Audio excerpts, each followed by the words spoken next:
Ladies and gentlemen, welcome into Podcast Room 303. Introducing one co-host with more nuggets than Chick-fil-A, Nick Morahan. Executive producer until we find someone better, Eric Washington. Nobody really knows what he does around here, Nevada Putnam. And now, the single greatest thing to happen to hosting in history, Jermaine Antonio Colon Mendez. On with the show. Oh, we baby. Welcome back to Podcast Room 303. I'm your host, Jermaine Colon Mendez. This is my co-host, Nicholas Moran. And as always, we have with us and special guest, Episode 214, 2023 NFC South Futures. We'll get into pop culture pick'em, top 5 ballpark foods. We'll get into head-to-head, batting average update, and what the fuck headline. Without further ado, how are you doing this evening, Nick? Yeah, I think I don't know when the last time we kicked it solo was. Just the two amigos. I mean, we did it for the first 100 episodes, but I just want to say, and this will be a real test to see if Eric even listens to the first minute and a half of the show. I just had to say, we just spent, listen, we appreciate Eric and the amount of stuff that he does during the show. We will not tell him that. So keep that. We will not tell him that. But we just had to spend an hour and a half unfucking all the documents we loving and caringly handed over to him about a year ago. Would you say that's about an accurate description of what we had to do? Well, there was a few things I thought were good. Yeah, so I mean there was some work done pre-show for sure. I think Eric makes up his own math too. I think he just does his own math. My guy rounds. That's what I was noticing by the unit counts. My guy rounds. Depending on how inebriated, is that the right word? Depending on how inebriated Eric is, he tends to do math less and less. He was just like, oh, they won $13 on that bet. You're getting 10 on this one. Oh, you got 14, you get 15 on this one. Yeah. The rounding wasn't even consistent. God King Eric is John, a generous, godly, and nice. Yeah. But that some inside baseball to our pre-show. Fuck you, Eric. He's dead again. What is this life? What is he on now? 5? Just this year? I think he might be on. I think he might be on 4. I think this might have burned 4 because he burned a couple in a row. Yeah, he burned a few. Well, so my thing is you can't die and then die again. You can die and stay dead. Because that's what I'm thinking. I think I'm counting that as 1. Yeah, so that should be 1. So This is Eric's 3rd or 4th death. I think it's his 3rd death. Yes, he's about to be Puss in Boots, dude. Puss in Boots, dude. What a fire movie, by the way. I actually just watched it the other day with Eric. Have you ever seen a cartoon like a animated movie kind of incorporate those manga elements into it like that? Yeah, it's the Spider-Man ones. Oh, I guess that's true. But that kind of was a design that was designed around that, the comic book sort of stuff. Mm-hmm. It didn't really Shrek. We'd never seen that, I guess, out of a Shrek movie before. Oh, for sure. Like a dream, I would expect that from Spider-Man Into the Spider-Verse because that's what it's designed around, that art, flashy kind of stuff. Don't get me wrong, it's awesome. But I've never seen that out of a DreamWorks product, which was really cool.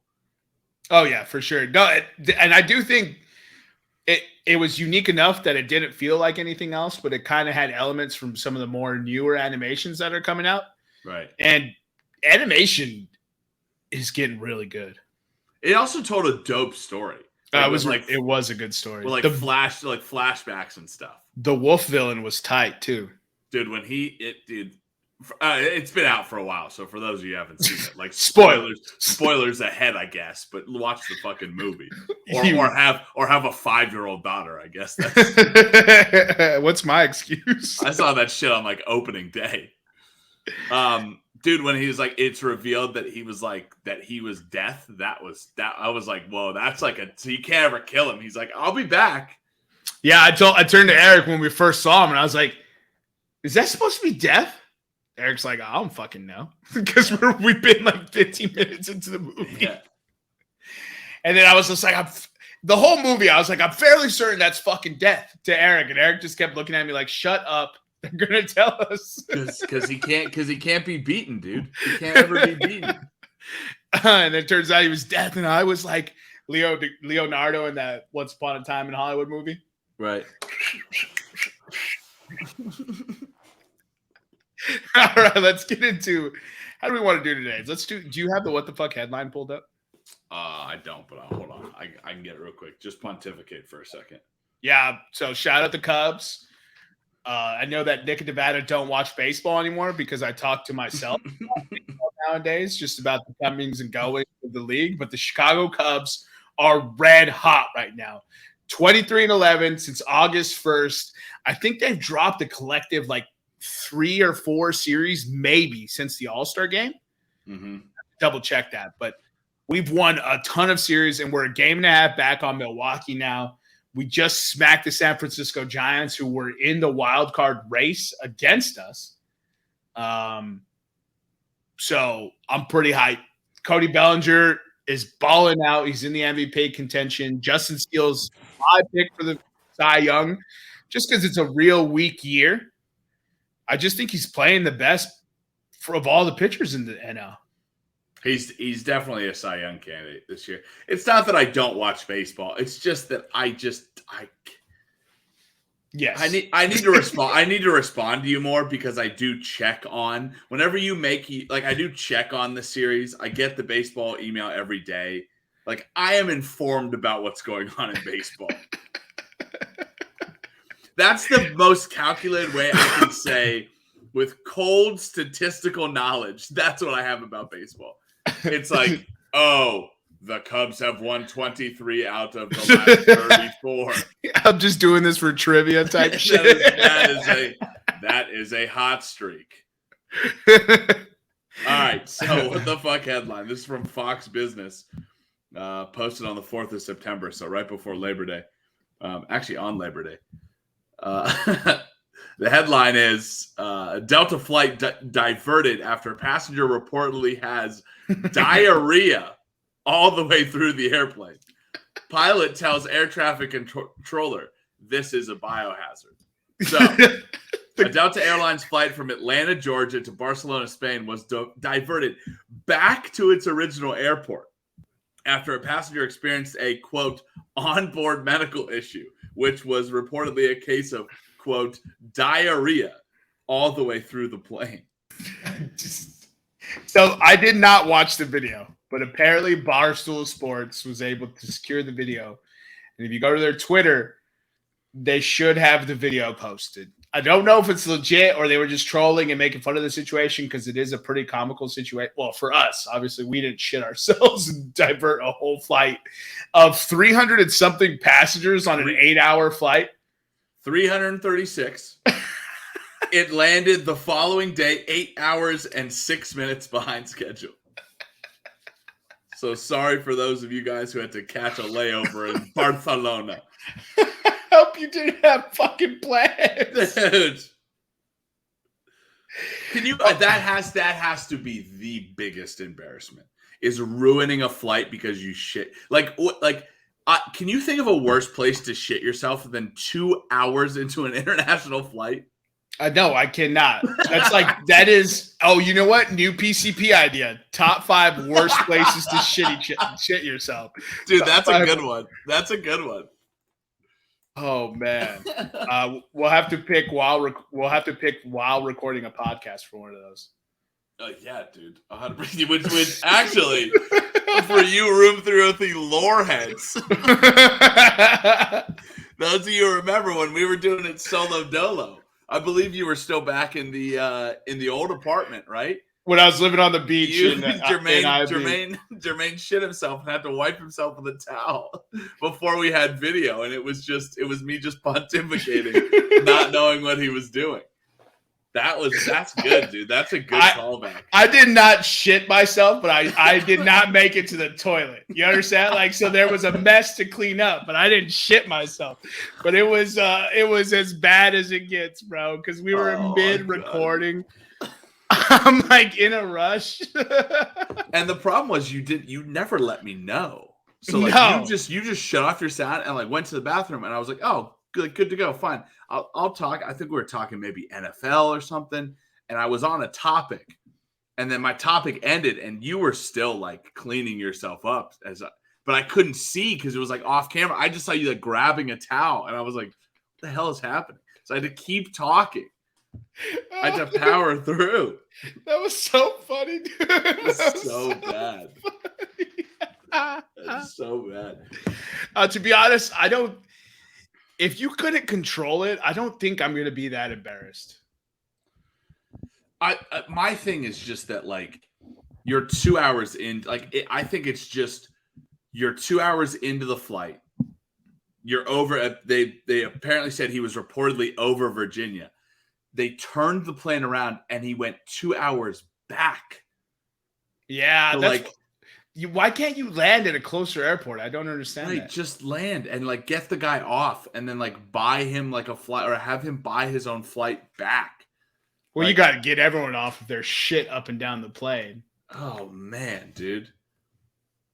Oh, what a shitty flight. That's so funny. Second on, so we had two other submissions this week. Eli Apple's son's mother, baby mama, right, offers to pay fines for any player who injures him this season. Now, there's levels to crazy on this, right? Yeah. Not even his own baby mama likes him. Well, what does Eli Apple do to people that nobody likes him? I don't know. She's crazy. But she also has kids with two other NFL players, I thought. No way, really? Yeah. Yeah, she has kids with Josh Jacobs and Geno Smith. Is she even attractive? I don't know. Eli Apple's not very attractive. I've seen big pictures of him. Oh, him, yeah. Wait, is that her? The curly? Destany? Destany? Am I saying that right? I don't know how to say her name. I didn't even look at it. Eli Apple. She's an Instagram model, but bro, what? Why are people not wrapping it up? Oh, did he hit her? Did he? Oh no. Yeah. All right. Well. Yeah. So let's see. Let's not get started on the things this man said to me while pregnant with the child he asked me to have. Oh, well. All right. Eli Apple can't even cover his own dick. That's a fire fucking joke, by the way.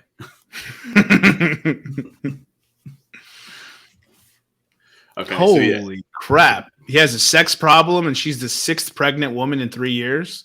All right, Nick Cannon. The others just had abortions, but I'm already 14 weeks at the time of this confession. Fast forward to mid-pregnancy. My son has a heart conditions and needs a cord blood transfusion, but I'm not a direct match, and Eli is. Doctors set up the appointment for him to give 30 milliliters of blood, and he refuses because he was smashing a different woman in every city he went to raw. Oh, dude, this is all bad. So he blocks me because I sent him the article of this. I don't know. I can't see that. After he told me it was crazy for the baby to die, I went crazy on him and his mama because, girl, your son is a piece of shit. I mean, even if, like, okay, so it's obvious that this girl is probably exaggerating something, but this is a lot to exaggerate if she's exaggerating everything. It's a pretty detailed account. It's Some pretty detailed guess. So I'd wager there's some truth to that. Let's take a moderate baseball batting average and say 30% of it is true. Oh, dude, that's Destiny, not Destani. Oh, well, there you go. You've been drinking, big fella? No, I can't pronounce it. I thought it was Destani, like the water bottle with a T in it. I could see how you got there. It's Destani. But looking at it, I think Destani. Destani. So it's Stefani? Stefani? Yeah, but that's not the right Stanny. Destiny. I think it's Destiny. Let's turn to the ever great Google Translate. All right, so that was one honorable mention. She's a pretty good looking girl, but here it is. Destani. Yeah, because Google, because robots are always right. And then I don't know if anyone's heard about this. This is the third honorable mention, but Borislav Simonik, a power forward on the Serbian national team, had surgery to remove a kidney after taking an elbow to the midsection during the FIBA World Cup. Dude, that's a hack a shack if I've ever seen one, dude. Bro, so South Sudan's Nouni Omat hit him, and he completely crumbled in pain. He was taken to the hospital, had emergency surgery that night, and then there was complications, and they had an issue finding his blood type. Several of his teammates. They had an issue finding his blood type? Yeah, so several of his teammates volunteered, though. Just take blood from the big fella. You can't take blood from him to give him blood. No, you can take blood to see what his blood type, though, is, right? They couldn't find matches but some of the team, they were having a hard time finding blood to give him. Blood matches. Okay, got it. I thought you meant like the doctors were like, I don't know what his blood type is. No, man, those are some bad doctors. No, I'm pretty sure that's like the easiest test for them to run. Right, okay, good. You can see why I was a little confuzzled. I think you're drunk and you don't know it, sir. Maybe that's secondhand high, I guess. Dude, it's so crazy. Like, this is just such a crazy story that this man got hit that hard. That's a bony ass elbow. I need to see a video of this, man. I have to look that up on Twitter because that's crazy. That complication sucks. And then he had, a second surgery after to remove the kidney. So speedy recovery to that man and, all his friends on the Serbian national team. At least now they have someone to do it for. This is how moments are made, Nick. Do you think they'd get the dub in the tourney? I think they hang the jersey. They hang the jersey. They put the jersey on an empty chair. They put the jersey on his kidney. Too soon, sir. Too soon. Can you remove a kidney that's having complications and somehow, because kidneys are regenerative, right? Like livers. Right. Yeah, but George Bush banned stem cells, so I don't think anymore. When they're banned like that, they're good. It's one of my favorite. Have you seen that Family Guy bit?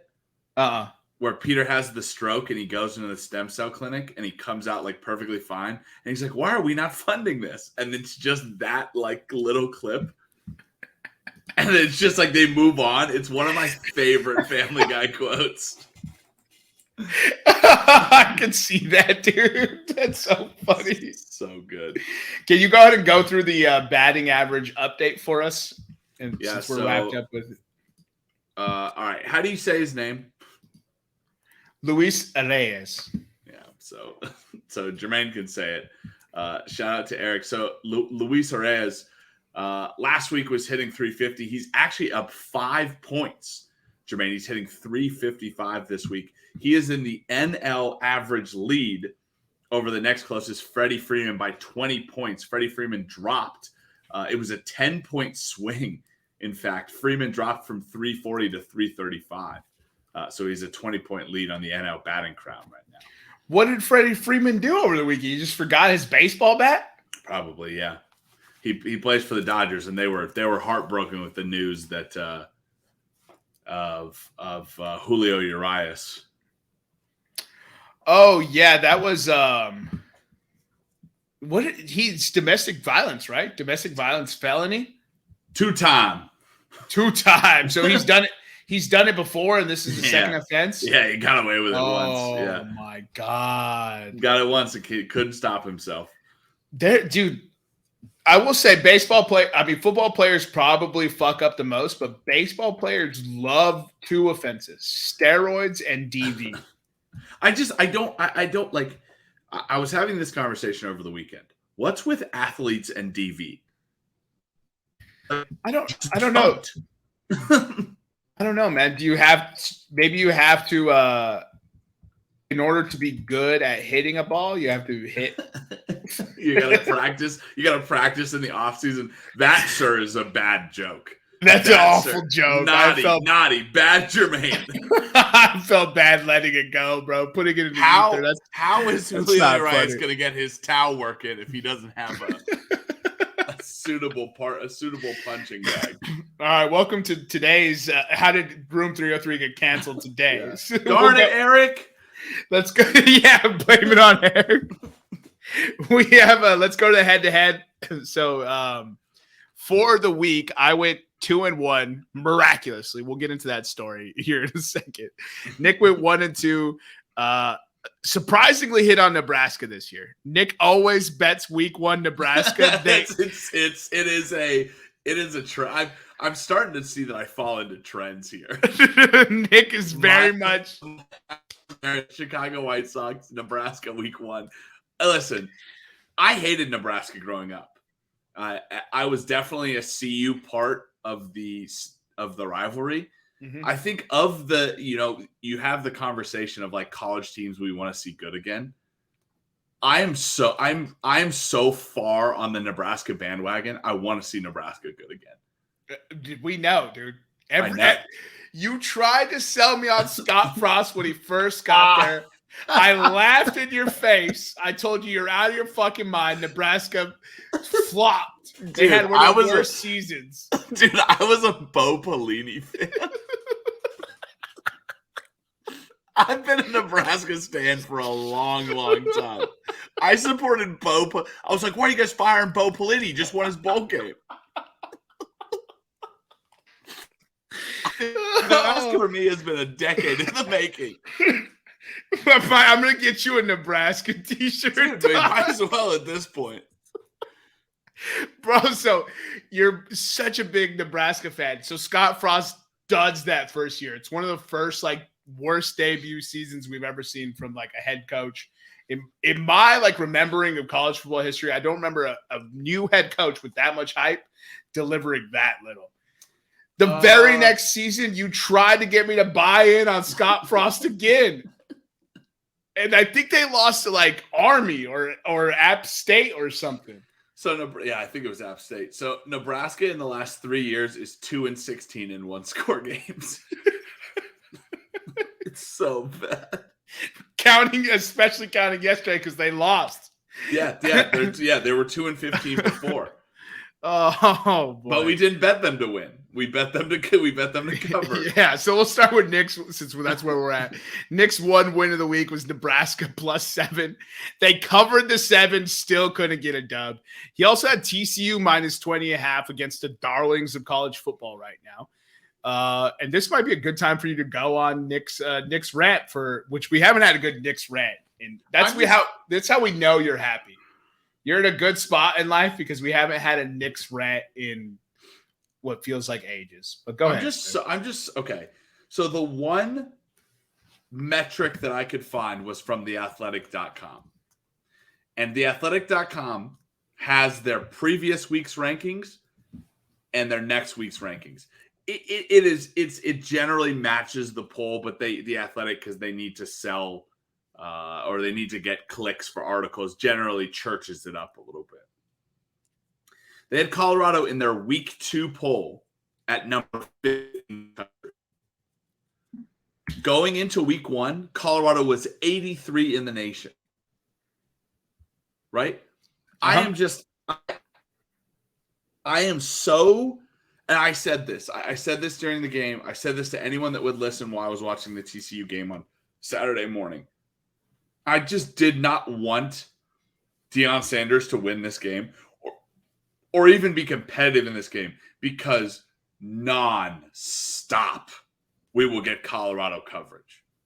Just like non-stop we got Jackson State coverage. They might get a college game day. Maybe. If they're 5-0 and the team they're playing is 5-0 and they're both ranked in the Big 12, was he still in the Big 12 or is he in the Pac-12? He's in the Pac-12. He's in the Big 10. Yeah, Pac-12. Pac-12. He's in the Pac-12 right now. Okay. Yeah, I get exactly what you're saying, but it's awesome. I'm so annoyed. I don't think it's awesome. It's so annoyed. It's so annoying. He's going to completely change the landscape of college football for the worse. Because coaches are going to think they can come in and bring 86 trainers and completely revamp a program. It's not going to work. Yeah, I mean, we'll see. The jury's still out. I mean, it's one game. They have one of the 3 best wins of the weekend. So I don't understand. That matters. Colorado. We like to talk about resumes in college football, right? And especially with the top 25 resumes, who'd they beat? Good losses and bad wins, right? Mm-hmm. Jermaine, how many preseason AP top 25 votes did Colorado get for the top 25? How many preseason? I'd say none. 0. They got 0. They probably weren't ranked in the top 50 in college football. You're telling me they move because of one game where they just barely beat TCU? Yeah, but it's TCU who just lost in the national championship. It's 17th ranked TCU, and half of the FBS right now has one loss. So they're instantly in the top 60. Right, but you don't make a jump into the top, maybe give them a lot of votes, but you don't jump to 22 in the polls from outside of the top 50, maybe even outside of the top 75. They were one of the worst teams in college football last year. They didn't really have a great recruiting class, right? Their recruiting class was not in the top 25. I mean, that doesn't matter. There's only 60 teams have one win right now. You could throw 30 of them out because half of them play in the MAC and the SWAC and the WAC and the Conference USA, right? So I'm not saying they should be ranked, but it's also week 1. It's a 1-0 Colorado, and they beat a 17th ranked team. I see how they got in it. Is all I'm saying. I don't. So give them a vote. Justify it. Everybody likes nobody. Here's the problem. I have nothing against Deion Sanders, and I have nothing against the Colorado football team. I have this fucking immediate turnaround where the media didn't want to support him, right? You look at the picks before the game. Pat McAfee was the only guy to pick Colorado, right? You look at the picks before the season. Well, you picked TCU as well. I did pick TCU because I thought TCU was going to beat the brakes off them, right? But I'm still sticking with my take. The national media went from picking Colorado to finish under their win total of 3, not even giving Colorado one vote. None of the sports writers gave Colorado a vote in the top 25. Now, all of a sudden, they're 21 and they're the darlings of the nation. Yeah, maybe this is more of an argument with the sports writers of America. Yeah, as it normally is. With Colorado. Yeah. It has nothing to do. It really isn't, right? It really isn't. The only problem I have with Deion Sanders is that in his introductory press conference, he said, I better not see you guys around campus wearing hats. And he was wearing a hat. That's the only thing I have to say against Deion Sanders. He makes college football fun, which is really what we need in this time of college football realignment. I'm not mad at Deion Sanders in Colorado.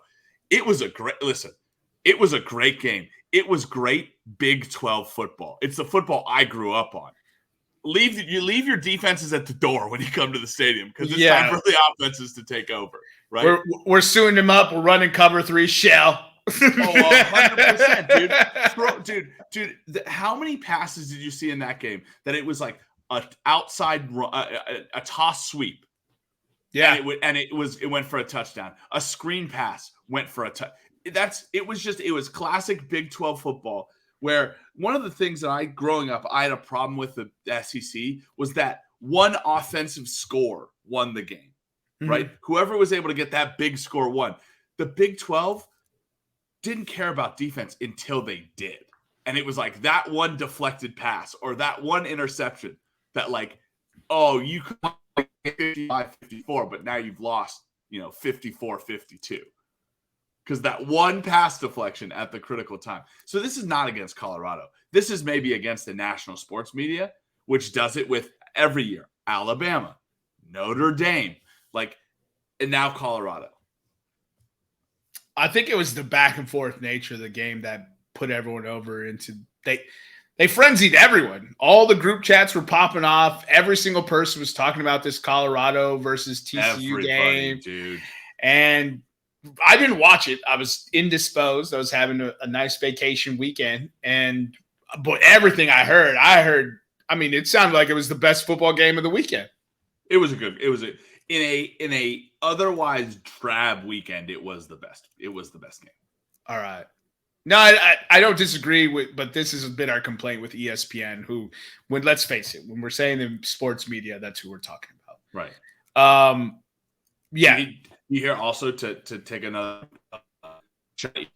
they're making a Stephen A. Smith documentary.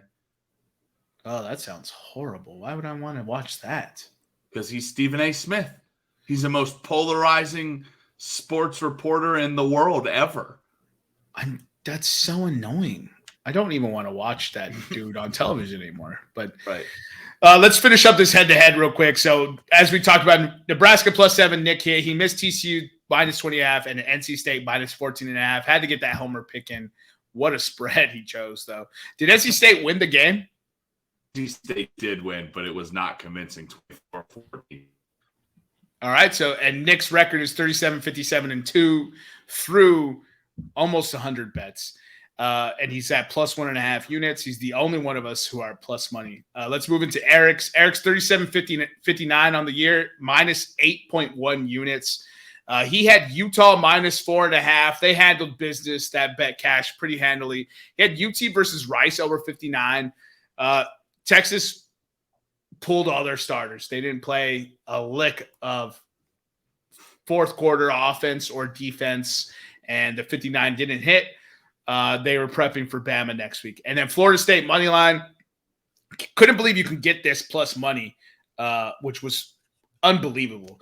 LSU is always overhyped. They're just like Notre Dame. They're just like Texas, except for this year, where they put them high and then they don't have an offense that can compete. Well, also, have you seen, other than, I guess, Adam Gase, do you ever remember a team that quits quicker than a Brian Kelly team after 2 opponent touchdowns? I have seen more Brian Kelly, LSU, and Notre Dame teams just quit playing after the score is okay, I'll give you an example. The Florida State game, it was 17-14 at half. Florida State came out 2 quick scores, 28-17, still a very manageable game by LSU, right? Mm-hmm. I mean, that's just the wheels fell off. Brian Kelly could not call this. He was still running the ball. 2 inside runs and a short pass, 3 and out. Florida State got the ball back, went down and scored. Yeah. He did apologize for that second half.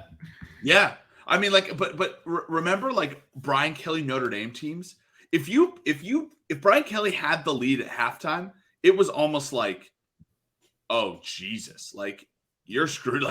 If you get 2 quick touchdowns, you're probably winning that game by 40.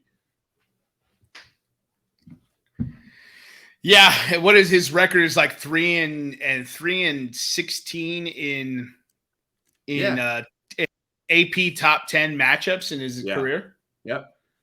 Dude, he's the college Bill O'Brien. That's who I was looking for. College Bill O'Brien. Oh, Bill O'Brien loves to blow second half leads.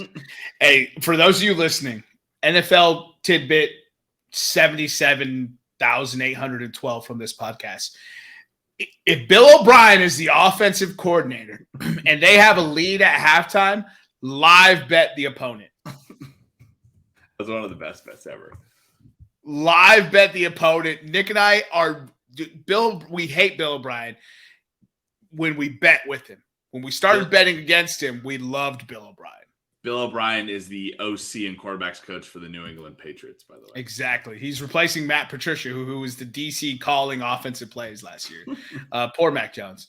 Nevada went 1-2 last week. He had Colorado to score first. That was plus 260. That hit. And then he had two parlays in.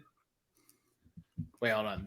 Actually, only just one parlay because I think the first one is just bad. Anyways, Eastern Carolina and Michigan over 51.5. That missed. And Alabama minus 39.5 did hit.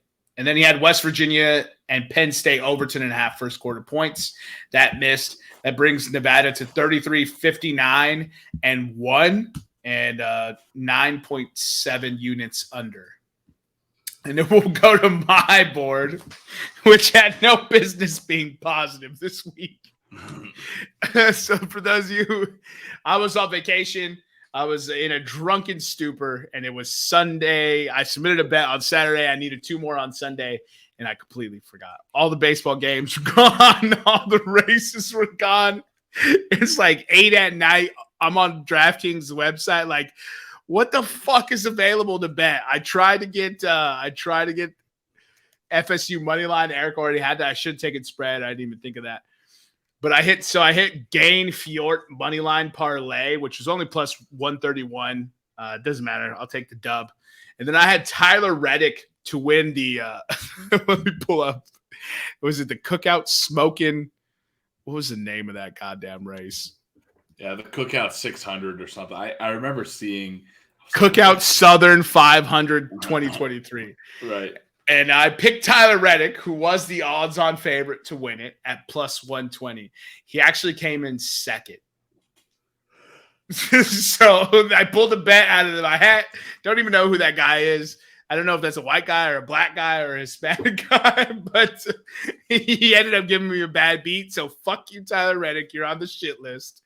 And then I'm not even sure what sport this was. It's tennis. It was tennis. Okay. It's tennis, yeah.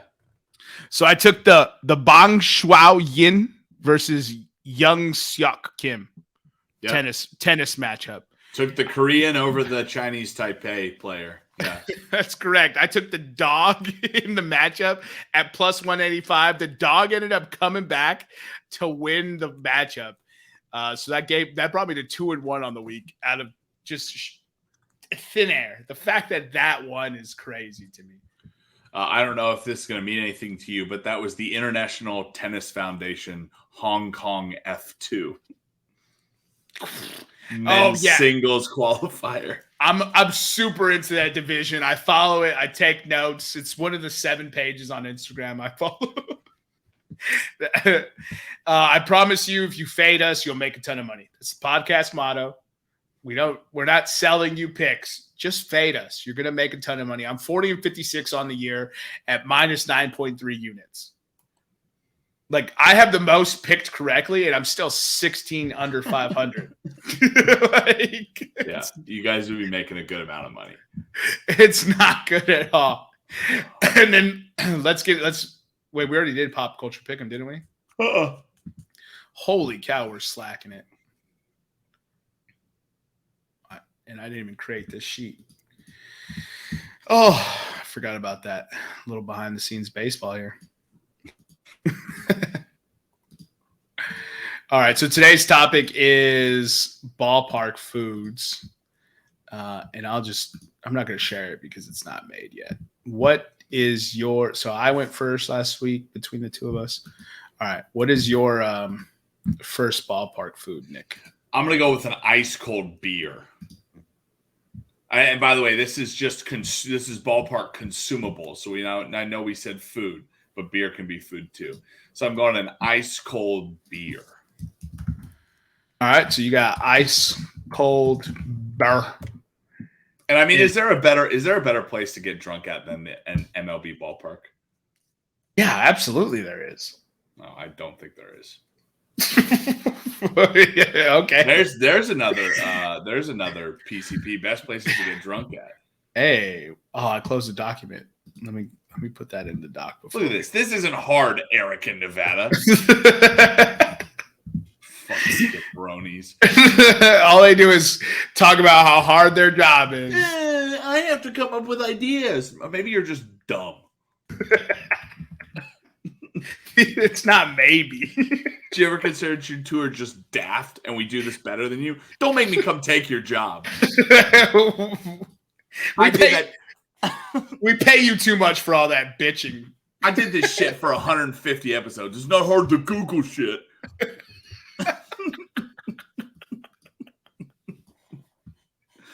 Oh my God. All right, your pick. People must think we hate that. Yeah, they must. I'm going hot dog, bro. Great choice. I'm going hot dog. Choice. You got back to back. Then I'm taking fresh squeezed lemonade. Oh, dude, great pick. On a hot day, dude, you gotta take that, dude. Nats Park also does like a strawberry lemonade, and they put a vodka bottle in it too. Ooh. So you get a little mixer right there. Okay, that's pretty good. that's and the dude will be like, he like has his little like airplane vodka bottle, and he'll put it in there, and then he'll like swirl it up for you all fancy. It's pretty dope. I'm going with my second pick. I'm going Helmet Ice Cream. Oh, bro, I used to love that at the Diablos games, bro. Dude, Helmet Ice Cream. Then you got a nice little helmet. I mean, that's amazing. Third pick, I'm going chili cheese fries. Chili cheese fries. Solid choice. I'm trying to think, like, what do I have to get at a ballpark? Because they have pretzels, cotton candy, churros. I'm gonna go souvenir baseball bat drink. Oh yeah, yeah, or really any souvenir drink is good. Souvenir beverage, yeah. Souvenir beverage, yeah. And then I'm going. I think I'm just good. I'm just don't reinvent it. Churro. Yeah, that's good. Now I want to make sure that you're going to allow this because I think it's completely different in terms of texture when you're eating it. Nachos. Are nachos different than chili cheese fries? Yeah, it's kind of the same thing, but yeah, it's ballpark food. So. And each ballpark does their nachos differently, and I appreciate that. My final pick, I'm gonna go funnel cake. I used to love funnel cake, but it's overrated now. When you realize that it's just like fried batter, and it's never like warm enough to. It's never like cold enough to eat. It's always hot. Yeah, and like what always throws me off about funnel cake is like you can't fuck it up. None of them taste differently. Yeah, that's true. But none of them taste like you don't eat a funnel cake and go, I need this in my life. Yeah, I've never once done that. I've always like overhyped it. I'm doing peanuts/sunflower seeds. Oh, good pick. I can't believe you didn't get that. Yeah, that's a good pick. At any time, I was like, yo, Nick, just let that one sit, huh? That's a good pick, dude. Some ballpark peanuts, dude, just to bring you back like a fourth, fifth inning ballpark peanuts before you go back out for your late seventh inning beer rallies. For your eighth beer, yeah. Oh, that's good. I think you already mentioned my honorable mentions: cotton candy and pretzels.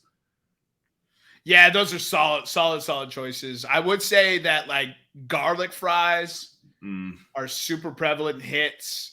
I do want to say like Philly cheesesteaks. I couldn't pick a specific one, but each ballpark has a really good specialty food. Yeah, Like that's one thing MLB does well. I will. Like the Pittsburgh PNC Park has great pierogies. What is a pierogi? I don't know if I've had that. It's a ball. So you take dough and you put it around meat, and then you deep fry that. Or that, well, it's not deep, and then you like pan fry that meat. So it it's looks like a Polish thing. Looks like a meatball? No, not like a meatball. So you take a pocket of dough, you put meat in it, you basically clamp the edges of it, and you put that on like a pan. So it doesn't look like it doesn't look like the shape of a meatball? No. It looks like, you know what a gyoza dumpling looks like? Gyoza dumpling. Yeah, pierogi. There you go. Yeah. Like them thanks. Definitely, that's just a dumpling. Yeah. Okay, I've had that. Yeah, they're so good, dude. It's just so funny. Like each culture is like, oh, you gotta have a pierogi, and then I'm like, oh, you mean a gyoza dumpling? You mean gyoza or pot stickers? Right. Right. Oh, you mean a latke? It's just different stuff. Yeah. I always crack up because I'm like, ooh, that sounds fire. Then you go get it, and it's like, oh, this is as close to what XYZ makes. So, like empanadas and turnovers. Yeah, that. Those are the same thing, bro. Change my mind. Raviolis are just that, but a complete circle. Like, it's just, you know what I mean? Fucking raviolis. Oh, boy, that's funny. We just randomly Googling pierogies on this. maybe we do need Eric. No, it's the point of the video is to share stuff constantly. Like if we want to look something up, we should be sharing it. You know, I do have to say you are doing a very good job of sharing video.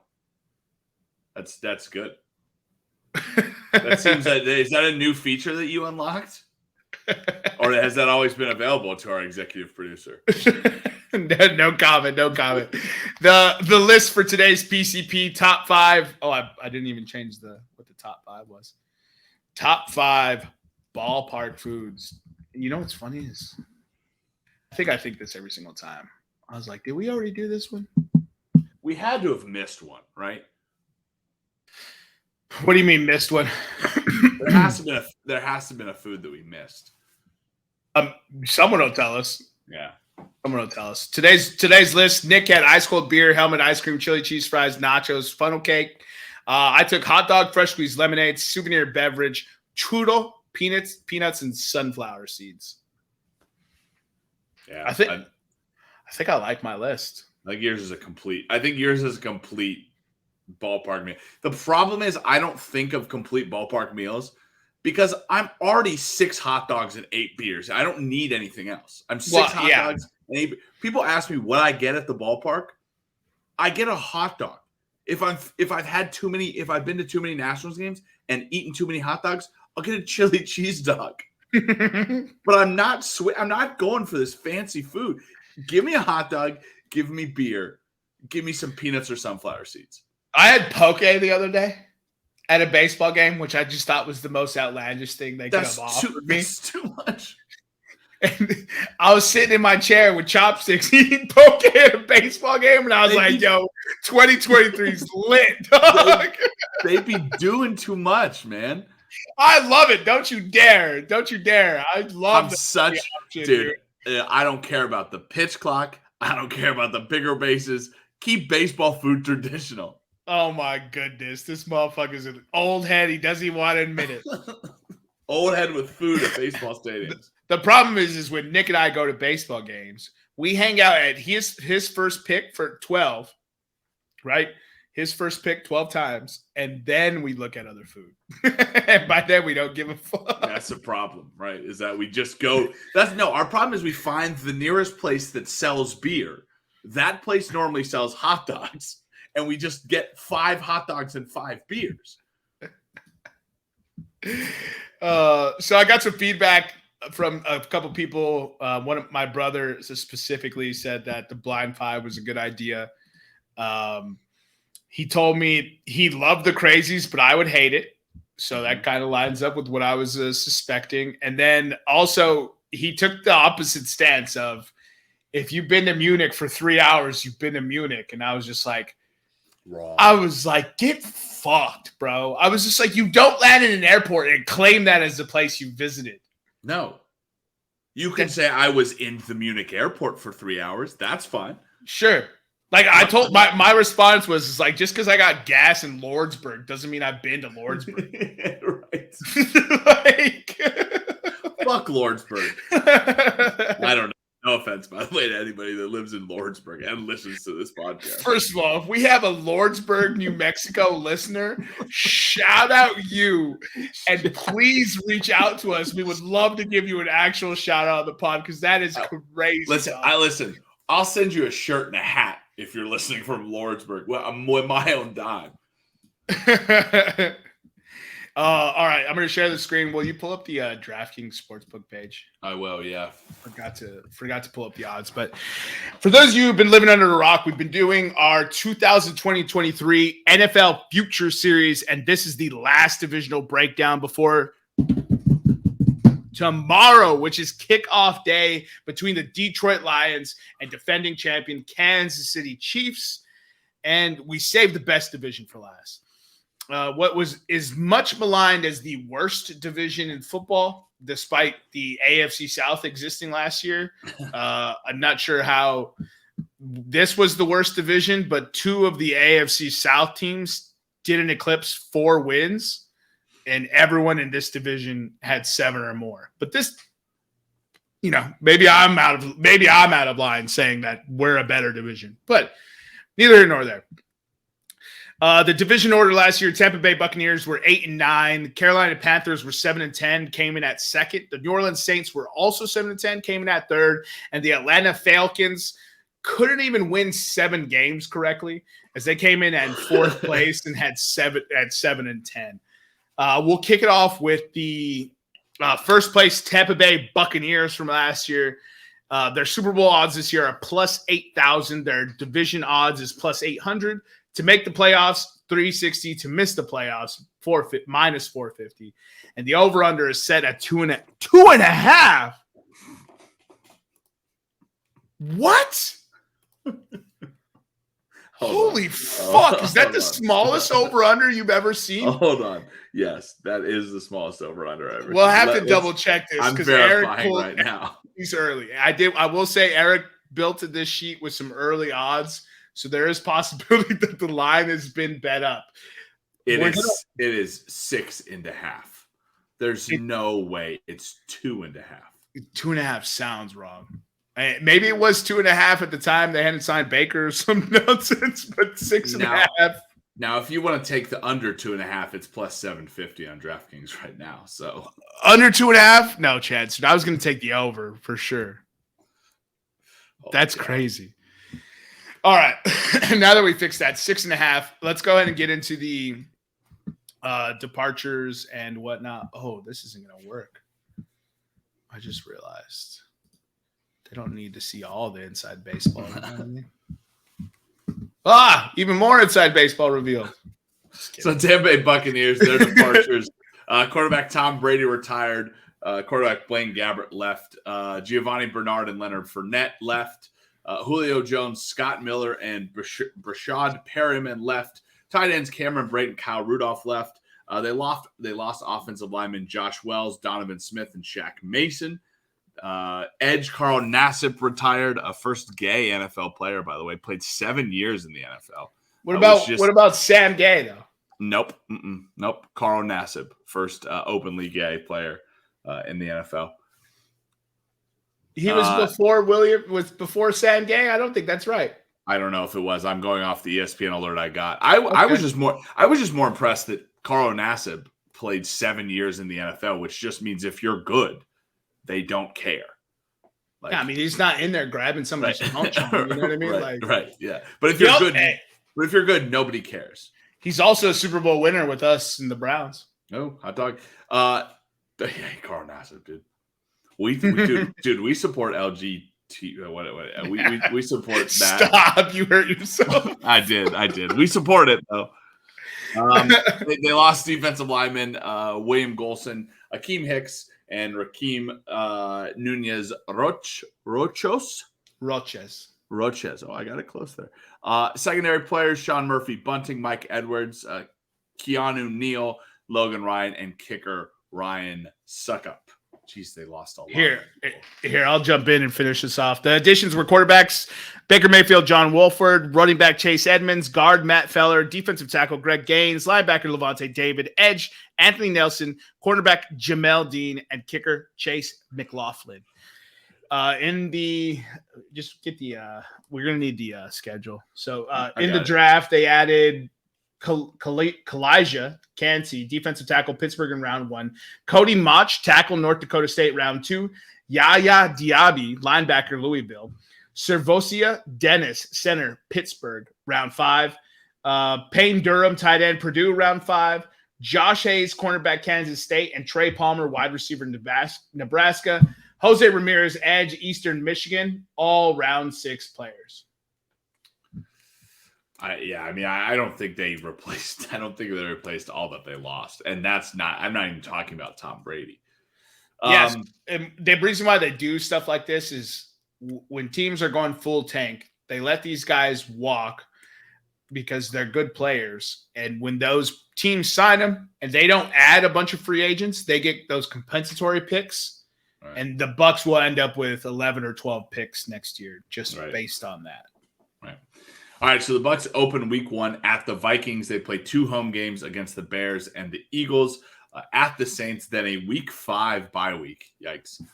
2 home games, Lions and Falcons, 2 road games, Bills and Texans, a home against the Titans, 2 road games, 49ers and Colts, home against the Panthers, 2 road games, Falcons and Green Bay Packers, 2 home games, Jags and Saints, and they finish the year at the Carolina Panthers.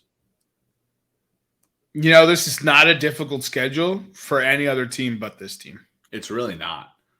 I mean, they play the first place teams, which is kind of unfortunate, right? Eagles, Vikings, and they should play the 49ers. Yeah, 49ers, they play the Bills.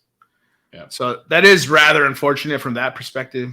Yeah, and they play, by the way, the Vikings on the road, the Bills on the road, the 49ers on the road, the Packers on the road. The Vikings. Yeah, you said the Vikings, right? Vikings, yep, week 1. And the early bye week. I think the schedule looks deceivingly easy. It will not be for the Buccaneers. No, I mean, honestly, I think their offense isn't as bad. Baker Mayfield looked pretty serviceable in preseason. Mike Evans, Chris Godwin, another year removed from the ACL tear. Interested to see what the last year's rookie tight end does for them. But I don't see them having any shot at winning 7 games. So I can't imagine you do either. I'm going to take I'll take the under, no, and no. I mean, here's the thing. Do we think this Bucs team is better than the Carolina Panthers were last year? No, absolutely not. Baker Mayfield went 1-5 with the Panthers last year.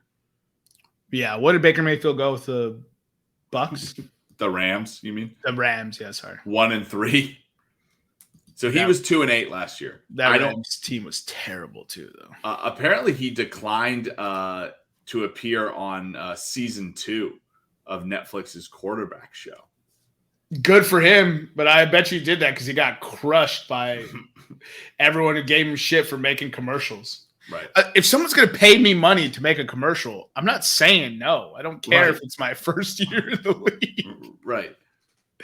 So and it's a better look to do commercials and read your playbook than it is to get a new contract and have a clause in there about not playing Call of Duty.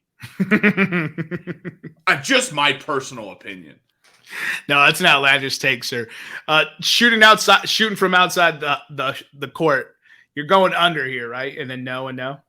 I'm going outside the court, and then no. All right. So Tampa Bay, there's agreement there. I think Tampa Bay is the consensus last place team in this division. These 3 other teams is an absolute. I'm not. You can go either direction, and I will probably be like, okay, yeah, I see how you can get there. Yeah, and we'll get into the last year's second place team, the Carolina Panthers, who were 7-10. Their Super Bowl odds are plus 7,000. Odds to win the division plus 400.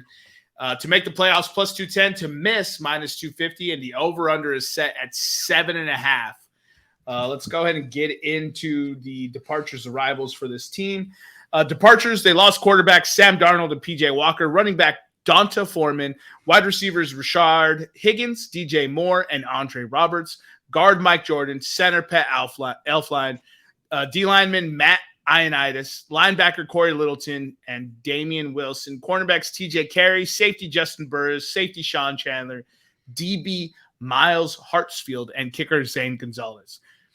Additions include quarterback Andy Dalton, running back Miles Sanders, wide receivers Demir Bird, DJ Shark, and Adam Thielen, tight end Hayden Hurst, tackle Cam Irving, guard Justin McCray, center Bradley Bozeman, D lineman Henry Anderson, Shai Tuttle, Deshaun Williams, linebackers Kamu Greiger Hill, safety Von Bell, and safety Eric Rowe, kicker Eddie Pinheiro. Sweet. Love Eddie Pinheiro as our kicker. I thought you guys didn't you get rid of him and someone else is the kicker now, or am I tripping? 100%, yeah. It's like Dustin Hopkins now, isn't it? No, actually, it is Eddie Pinheiro. Is it really? Okay, so your draft was in round 1, pick 1, Bryce Young, quarterback, Alabama. Round 2, pick 39, Jonathan Mingo, wide receiver, Ole Miss. Round 3, pick 80, DJ Johnson, edge, Oregon. Round 4, pick 114, Chandler Zavala, guard, North Carolina State. Round 5, pick 145, Jamie Robinson, safety, Florida State. Let me ask you this. This Chandler Zavala kid, guard, right? Did he play next to because you took the NC State tackle last year, right? Mm-hmm. Did he play next to Cross? Is it Cross or who's the tackle you took? Ikeem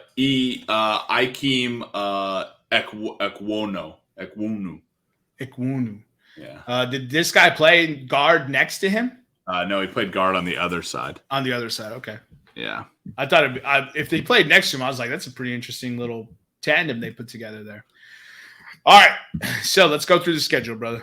So they open the week 1 at the Falcons, then they play the Saints at home, at the Seahawks, against the Vikings, at Detroit, at Miami. Week 7 bye week, 2 home games against the Texans and the Colts, at Chicago, home against Dallas, 3 road games, Titans, Buccaneers, Saints, 2 home games, Falcons and Packers, at Jacksonville, and they finish the year at home against Tampa Bay. Thoughts on the schedule? I think that's a great schedule. Yeah, I mean the at Atlanta game. I mean we'll get into it in Knicks Nuggets. We normally don't play well in Atlanta. The Seattle game is probably going to be a loss. The Detroit and Miami games are probably going to be losses. At Jacksonville, week 17 is probably a loss. Oh, man, I honestly, I mean, I will defer to you. I don't know what to make of this Carolina Panthers team. So I'll give you one nugget, and it's you're starting a rookie quarterback under. I'm taking the under until a rookie quarterback proves otherwise. I'll take the under, and then if he does it, good for him. And I'll be wrong when I pick against a rookie quarterback again next year. So I'm going under. I think 7.5 is a fantastic number. I could see them getting 6 or 7. But I could also see them winning 5 and just being in games, but not knowing how to win them. It's classic Carolina Panthers football. And, it's Frank Reich's first season. I'm not enamored with the wide receiver core they put around with him. Adam Thielen is reliable, but he's 87 years old. DJ Shark, I thought was a good pickup, but he's hurt already. And then, Jonathan Mingo is a rookie wide receiver who's going to have to learn and grow with his quarterback.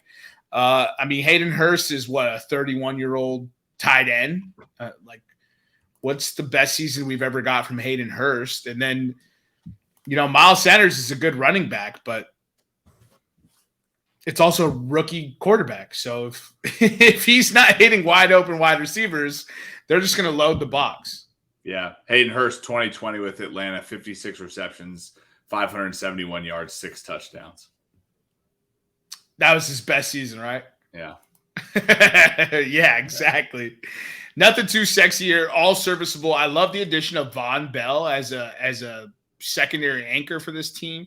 That Kamu Gruger heel pickup is good as well. I see that the Panthers and Saints are still poaching each other with that Shy Tuttle edition and Andy Dalton. I think this is 1 year too early for Carolina. I think Carolina will be a top 10 pick this season, and Carolina will very much be in the running for Marvin Harrison Jr. My question and my concern is, I mean, Frank Reich has never had a rookie quarterback. He had Andrew Luck when he was 29 years old, his first season as a head coach, right? Andrew Luck was very developed as a quarterback then. I get Frank Reich was a quarterback. He has not shown the ability to develop quarterbacks. Carson Wentz. How did Carson Wentz do when he was on the Colts? Yeah, I mean, that was after Carson Wentz lost all his confidence after his ACL tear, though. But before that ACL tear, he had Carson Wentz leading a 13-win Eagles team, and Carson Wentz was an MVP favorite that year. Proven quarterback, though, again. No, he had Carson Wentz. He was the one who developed – that was like Carson Wentz's second year. Oh, I guess he was the Eagles' OC.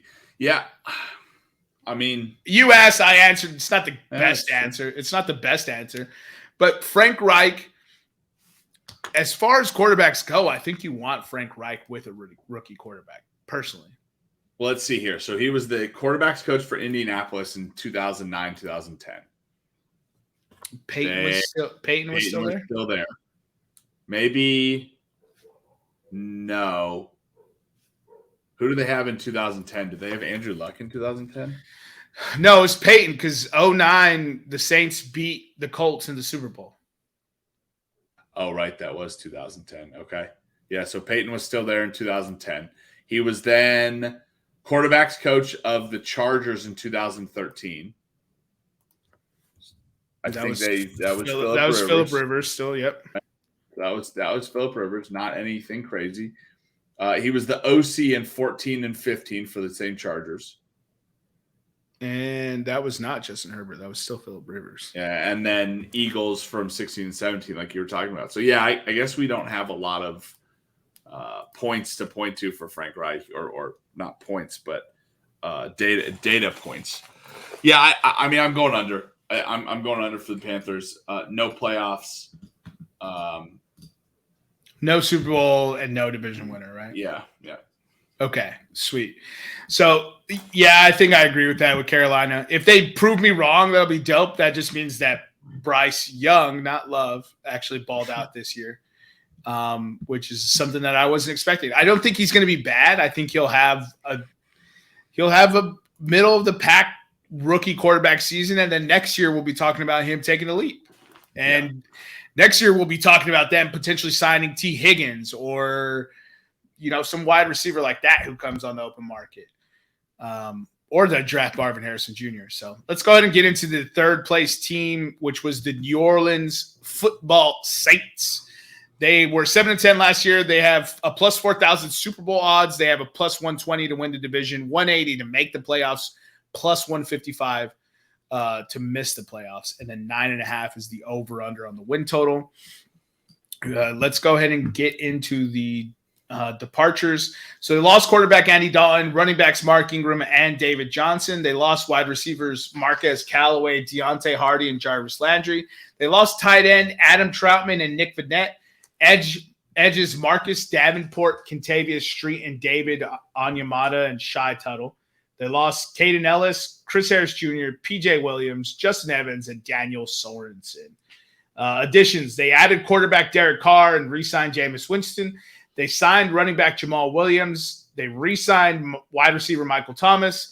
Tight ends Juwan Johnson and Foster Moreau. Tackles Storm Norton. What a fire name. That is a good name. They signed DN Tanoa. Pasang. I don't know how to say that name. Kapasang. It's like Samoan or Pasanganon? I don't know, dude. That's defensive tackle Malcolm Roach and Kalen Saunders, D lineman Nathan Shepard, cornerback Lottie Johnson Jr., DB Jonathan Abram and JT Gray, and punter Blake Gillian. I will say that Tanoa guy's been on the squad for a bit. I just don't know how to say his name. In round 1, pick 29, they added Brian Broussais, D tackle Clemson. In round 2, pick 40, they added Isaiah Foskey, edge Notre Dame. Round 3, Kenjay Miller, running back TCU. Round 4, Nick Saldiveri, offensive tackle Old Dominion, and Jay Kaner, quarterback Fresno State. Recently suspended for PEDs, Jay Kaner. Round 5, Jordan Howden, safety Minnesota. Round 6, A.T. Perry, wide receiver Wake Forest. And round 7, Alex Forsythe, center Oregon. Let's go ahead and get into the schedule.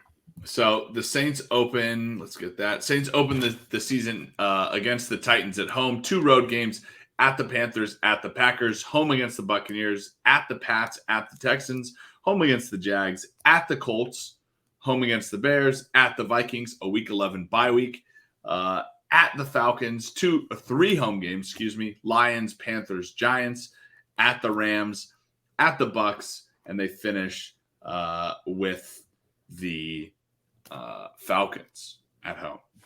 I love the Saints. What a good schedule. What a good schedule, dude. Coming out of the bye week, they could go 7-0. When was the bye week? Week 7, Week right? 11. Week 11? Yeah. They play Atlanta on the road, Detroit, Carolina, the Giants at home, Rams on the road, Bucks on the road, and Falcons at home. Holy shit. They go 7-0 coming out. They're hot in the playoffs. I want over. I love the Derek Carr pickup. I think Derek Carr gives their offense the boost that they didn't have last year. I still think he's a good quarterback. I think, yes, they win the division. I think, yes, they win the playoffs. Or they win the playoffs. Yes, they make the playoffs. I do not know if they win the Super Bowl yet. Actually, no, I'm going to say no, they don't win the Super Bowl. I've already said who did I say wins the Super Bowl? I don't remember. I've had a few picks. Oh, I said I think I said the 49ers win. Yeah, I had Philly over Chargers. Yeah. Yeah, I'm gonna go over on the win total. I division winner, obviously. I'm gonna go over on the win total. Yes, to make the playoffs, division winner. And you know what, dude? I think the Saints have a shot at the number 1 seed in the NFC this year. The thing is, right? And I'm not gonna chastise you for that pick because if they go 7-0 coming out of the bye, you don't want to face the hot team in the playoffs. Yeah, at plus 4,000, it's still a very good defense. Their regular season is not difficult. They're not facing any of the top quarterbacks. You know, it's Falcons twice, Panthers twice, Bucks twice, right? Like Desmond Ridder, Bryce Young, and Baker Mayfield / Kyle Trask. I think they destroy this division. And so just in the division alone, you could see a 6-0, right? Which is unbelievable to say because it is division opponents still. And we probably won't go, but you could see it. And I'll probably hand you a loss at Green Bay. I'll probably hand you a loss. It seems like the at New England game or at Houston game are games for the Saints to lose, doesn't it? That seems like Saints loss. Jacksonville at home is probably a Saints loss. Minnesota on the road is probably a Saints loss. So that's what? 1, 2, 3, 4, 5 losses, maybe. Five loss. I don't see us losing a lot of those games you just named either. Right, but I'll say the Saints go 12-5 this year. 12-5. Can you go to DraftKings and look up the line for over 11.5? Let's see if we buy points. What kind of odds we can get for the 10s and 10s? We'll go to the Saints. Right, their win total is set at 9.5. We'll go to wins. We'll scroll down here to New Orleans, Nolans. The Saints 9.5. If you take over 11.5, that's plus 270. Plus 270. Not as much as I thought it was. That's not bad. I actually kind of like that bet. Yeah. I'm going to put that in my player props. New Orleans over 11.5 plus 270. I want to see if that hits. Oh, you know what? I don't know if we've been picking this the last few weeks, but I don't know if we did division exact order the last few times. Yeah, we totally forgot. Well, we can look it up. It won't be that. It wouldn't be that hard. Sure, we could definitely set it later. So I'm going New Orleans, Carolina. Actually, no, I'm going New Orleans, Atlanta, Carolina. Will you give me the odds for that? Yeah, I'm going to switch it up. I'm going to go New Orleans, Carolina, Atlanta, Tampa Bay. New Orleans, Carolina, Atlanta, Tampa Bay. I could see Atlanta winning this division. Let's see, exact result. I don't know. Now I got to find. See, this is the one thing Eric is good at, is finding where everything is. Unless they don't have it. And he clicks around forever and gets mad. Right. And then gets mad. Exact order of divisions. Let's scroll down to NFC South. NFC South, you have who? Saints, Falcons, Panthers, Bucks.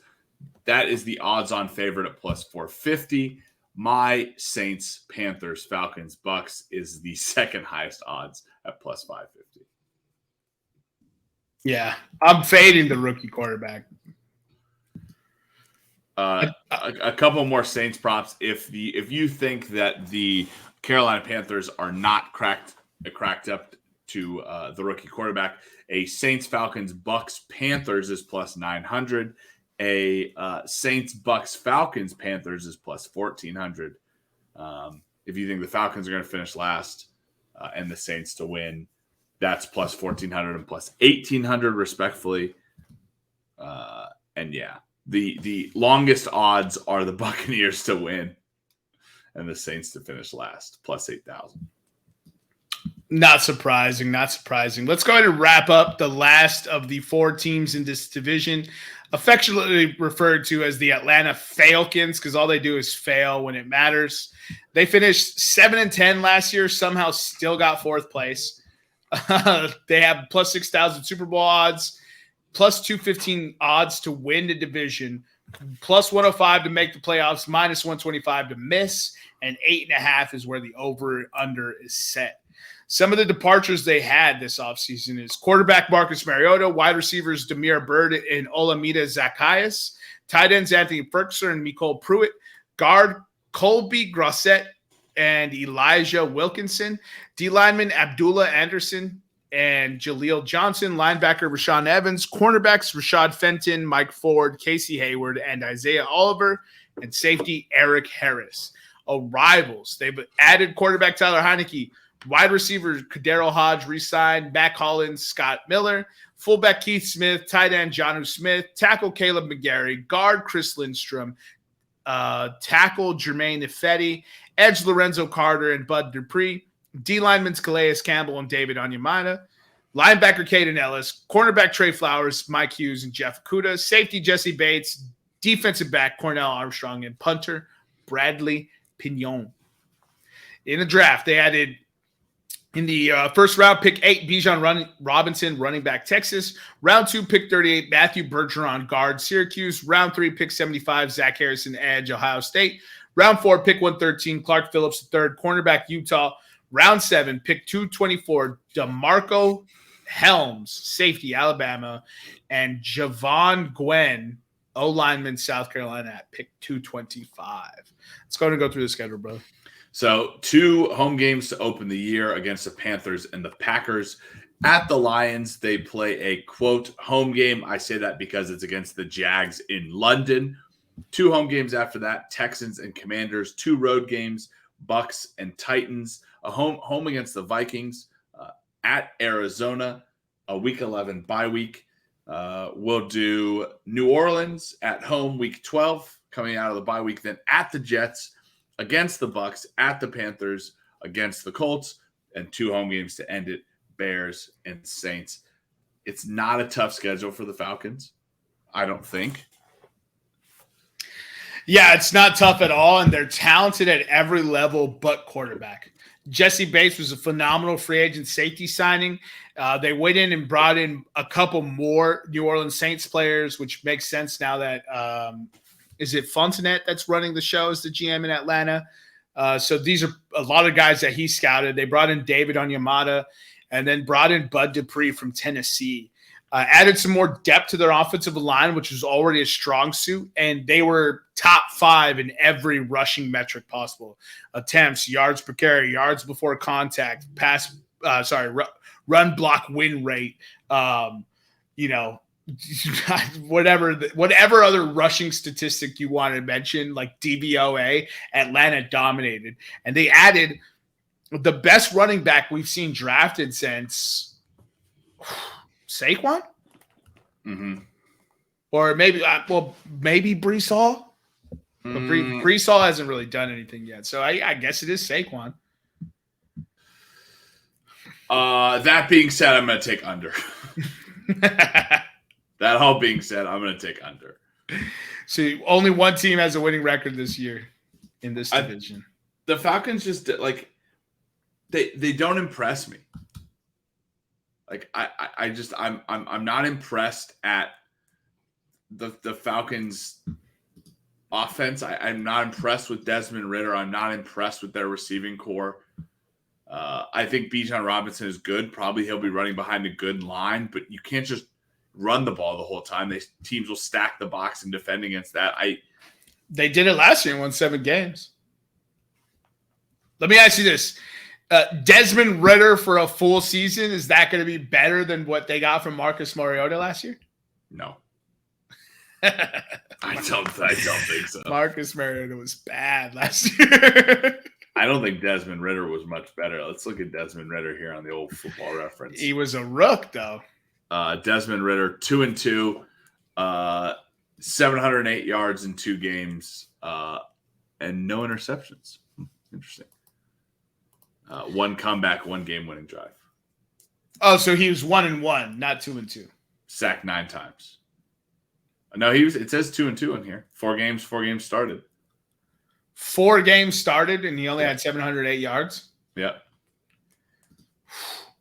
Gonna need some sort of lead. Uh-huh. It's just, dude, Drake London is a fire wide receiver. Kyle Pitts is a banging tight end. Okay. Bijan Robinson and Tyler, I just don't understand how this team just. What you just said, Desmond Ridder is throwing for 100 in 4 games. He went 2-2 and threw for 177 yards. Yeah, but they didn't throw the ball. They had like the lowest, if I'm not mistaken, they had like the lowest pass percentage in the league last year. So they got to throw the ball? Yeah, hopefully they do. Is that Arthur Smith's game, though? No, it's not. But he's also never had a quarterback that could throw the football. I don't think he has one now. Well, we don't know. Jury's still out. He was a rookie last year. I don't. The defense is better. The offensive line is better. Mm-hmm. I really wanted to come in here and pick the Falcons to win this division. I did. Because I think this is a talented football team, aside from the Desmond Ridder question mark. Right. It's just such a big question mark. I couldn't do it. So I went no. For those of you not watching, I went no on the over-under. I went no on to make the playoffs, and I went no to win the Super Bowl, which is just an obvious no-brainer. All right. So now we need to do the props portion of this. So, and everything is, it's not by division. It is not by division, no. All right. So let's go by Carolina players. So Bryce Young, right? Mm-hmm. Or we'll just do all pass yards here. So Bryce Young is over. His line is set at 3,200.5. Will you write down which ones we take here? God, that's advantageous. Or that's adventurous. I would say under. I don't want any. I don't really want any part of it, if I'm being perfectly honest. Me either. This is fascinating. I think he can get this number on just yak. Just Desmond Ridder over 2,600 and a half. I mean, listen, he threw for 177 yards last year. If you put that over 16 games, that's 2,800 yards. Yeah, and you got to at least expect some sort of step forward where he throws for maybe 25 more yards a game or something. Right. Give me the over on Desmond Ridder passing yards. Okay. Very next quarterback we have here is not on this list. Where's Derek? I must have passed Derek Carr. Give me one second. Oh, Derek Carr is 3,700 and a half. I'll take the over on that. Derek Carr over 3,700 and a half. And they don't have anything for Baker / I don't think. They don't have I love the Derek Carr pick. He has in seasons where he has played 16 games, he has thrown for 48, or he has thrown for over 4,000 yards, 4 of the 6. Yeah, that's easy money. 3,700 and a half with Rashid Shaheed, with Chris Olave, Michael Thomas, and then just an amalgam of tight ends. We can just hit you in waves with shitty tight ends. Right. Yeah, I'll take Derek Carr on that all day. Let's go to passing touchdowns. Bryce Young is at 22 and a half. I went Young under. Yeah, give me the under on that. Prove me wrong, big fella. Prove me wrong. No doubt. Here's the disrespect, bro. Derek Carr is 23 and a half. Derek Carr has in his... He never throws touchdowns, dude. He fucking pisses me off. Professional seasons, if you put it over a 17-game stretch, he averages 26 a year. I think that's a perfect line. I don't want any part of it. It's been one thing I've talked shit about him in fantasy is like he could just not throw for more than 2 touchdowns in a game. Like ever. He can, once he has 2 touchdowns in a game, that's it. What's his line? 26 and a half? 23 and a half. He has thrown for 23 and a half. Last year he threw for 24 in 15 games. He threw for 27 in 2020. And since 2017, that has been the only time he has thrown for over 24 touchdowns or 24 or more touchdowns. Yeah, Derek Carr is not that good, bro. That's why I wanted to pick it. I think it's a perfect line, though.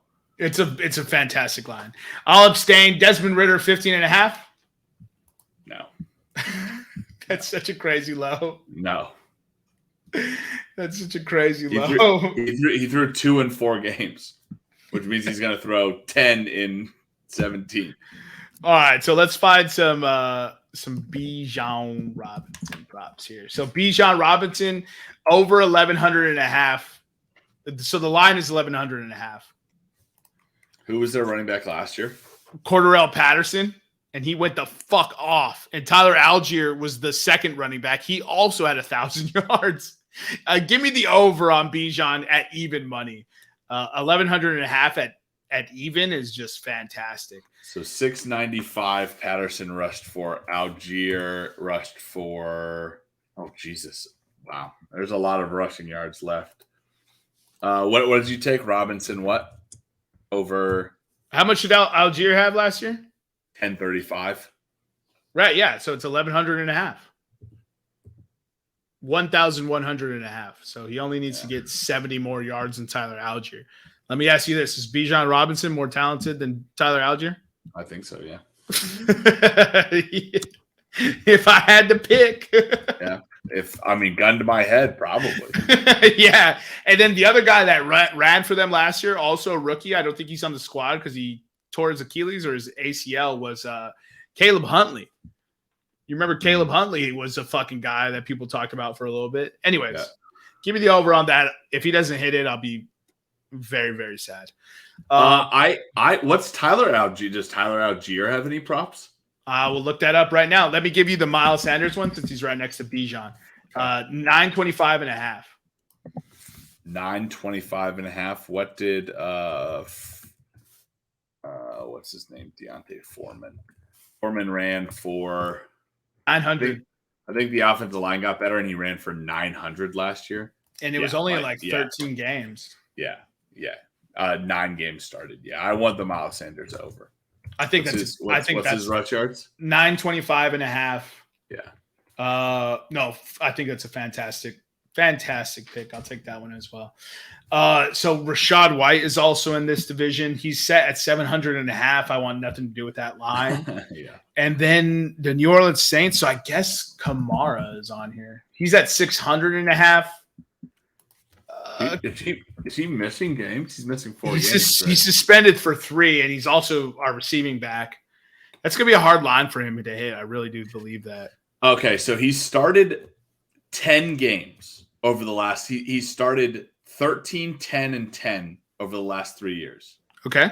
He's rushed for 897, 898, and 932. This man is just so good at football. It's so ridiculous. Yeah, give me the over 600 for Alvin Kamara. I don't care if he's missing 3 games. That kind of seems crazy, right? Yeah, that is insane. Wild. And then, so the other backs, so we did Miles Sanders, we did Bijan, we did Rachaad White, we did Kamara. He didn't show up. Okay. And then Kamara, I don't imagine they have a Jamal Williams fucking. Yeah, they're not going to have a Kendre. Nope. All right, so that wraps up the rushing yards. We'll get into the rushing touchdowns. I probably don't want to do any of these, but we'll look at it anyways. So Miles Sanders is at 6.5, and Bijan Robinson is 8.5. 8.5 is a lot. That is a lot. Do you want either one of those? No. Yeah. And then Rachaad White is 4.5. Let's see what he sucked last year. I'm out. I'm out on that guy. When it comes to touchdowns, like if you're not a guy that poaches touchdowns. If you're not a guy I've seen get touchdowns regularly, I'm not trying to bet on you. So I'll abstain from that. We'll go into receiving yards here. This is going to be running backs. And so Adam Thielen, 550.5. It's the perfect line. It's the perfect line because it's a rookie quarterback.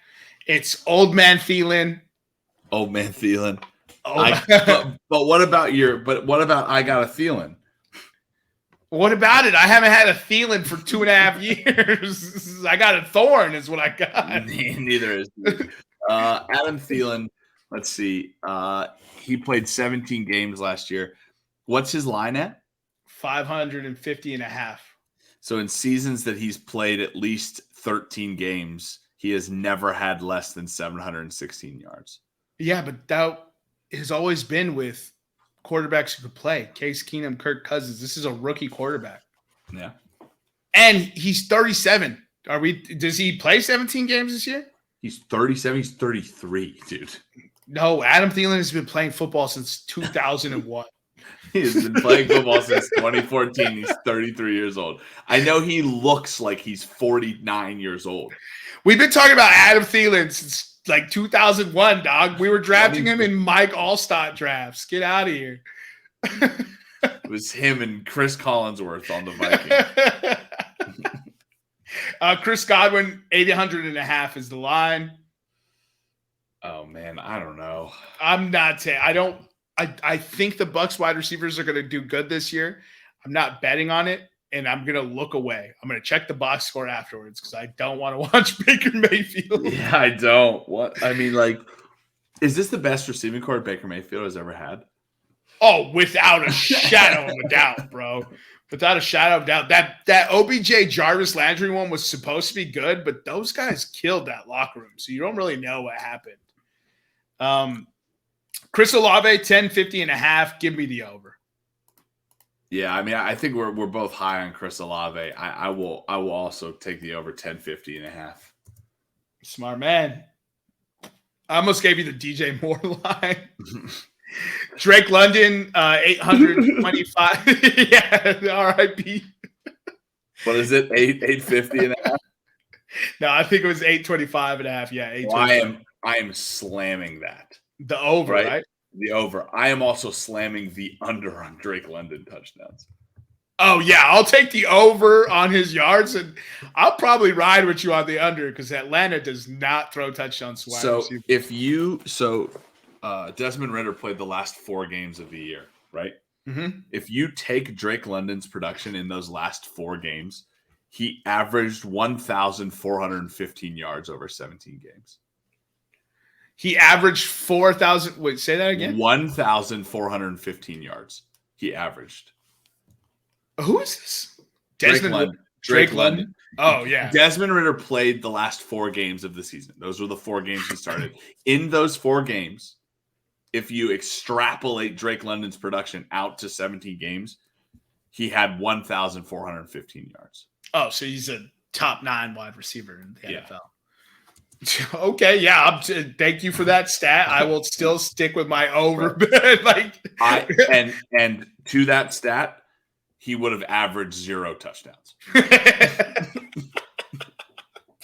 It's Kyle Pitts' rookie season all over again. God damn it, dude. Oh, Atlanta just cannot throw touchdowns. It's comical. Nope. Speaking of Kyle Pitts, 700.5 is the line for him. 700.5. I'll take the over. See Kyle Pitts in those last 4 games. Let's see. Kyle Pitts in those last 4 games didn't play. He was hurt. Shut him down. Mike Evans, 925.5. Mike Evans gets 1,000 yards. I'm gonna take the over. See Chris Godwin. Mike Evans always gets 1,000 yards, bro. Mike Evans, what over what? Oh, over 925.5. I'll take that. I'm gonna bet him to get 1,000 yards until he does, until he doesn't. Go ahead. Yeah, I mean, Mike Evans, the last time he didn't get 1,000 yards in his career was never. We're still waiting on it. yeah, we're still waiting. Still waiting. Adam Thielen over 4.5 touchdowns. Actually, that's an Adam Thielen bet I can get on board with. Adam Thielen over 4.5 touchdowns. And it's plus money. Yeah, give me Adam Thielen over 4.5. Adam Thielen, the last time he got under 4.5 touchdowns was 2017. Oh, Mike Allstott was still playing, right? I didn't say 2007. Thielen over 4.5 receiving touchdowns. Okay. Chris Godwin over 4.5. I'm abstaining. Yeah. Chris Olave over 5.5. I will take that actually.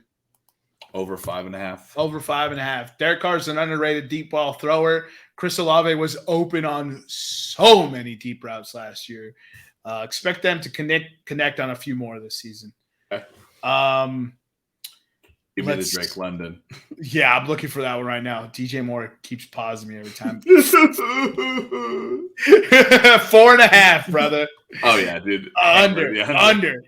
Dude, you mean that means I've got +4? I don't even think he gets 1. Yeah. The data shows he gets 0. Jawan Johnson over 4.5. If we didn't add Jimmy Graham, I'd be all over that bet. Jimmy Graham is mentally unstable with all the CTE. Talk, yeah. What did he have? He had an aneurysm is what they said he had. I think so, yeah. An aneurysm episode. How scary is that, That's bro? Pretty fucking crazy. Yeah. CTE's a son of a bitch. CTE's a son of a bitch, bro. So Kyle Pitts is also 4.5. Again, see Drake London. I might, yeah. Michael Thomas is 4.5 as well. Oh my god, dude! What a fucking at plus money. I'm taking the over, bro. It's even. It's even right now. So you get what you bet back. Yeah, I'll take that. And then Mike Evans is at 6.5, which is a fascinating bet. I'm not taking that at all. Let's see, Mike Evans. Just like I put out, Mike Evans never had Still waiting on Mike Evans to have an under 1,000-yard season. Mike Evans has had 1 year of 3 Other than 2015, he has never had a year of under 4.5. But he's set at 6.5. He is. Great line. It's a great line. And he caught last year. It wasn't until the championship game in fantasy that he added 3 touchdowns on the season. So last year's stat total was padded for sure. What did he end up with last year? 6. Yeah. So I'll stay away from that one. I think that's a fantastic line. I don't think he hits it. We're not doing receptions. We're not doing INTs. We're not doing sacks, combined tackles, dominance.